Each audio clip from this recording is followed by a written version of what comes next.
ďalšia alternatíva, napríklad z tých listnatých, keďže máme aj ihličnané, máme aj listnaté, je tento hráb. Dokonca ja ho mám doma posadený ako živý plod, lebo sa mi veľmi páči. Toto je kultivár, ktorý je stĺpovitý, po latinské je to Carpinus betulus. Áno, opadáva, ale veľmi krásne vyzerá ako živý plod a môže to byť ako alternatíva za tie tuje. Potom tu máme aj vtáčie zoby.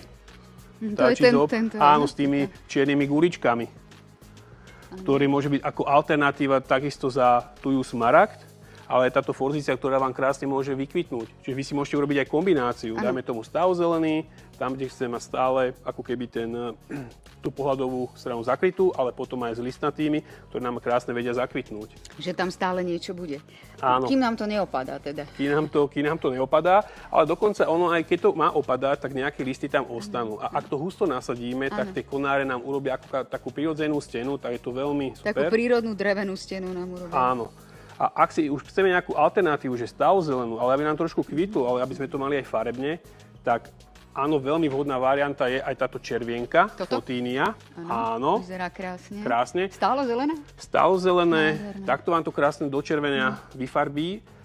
Ak to niekomu teraz mrzlo, lebo teraz sme sa trápili mrazy, skoro pol Slovenska mrazmi, takže stačí to len odstrihnúť a ešte odporúčam to nahnojiť buď cereritom alebo hnojivom na listnaté dreviny, zapracovať hnojivo, aby vám to znova obrašilo.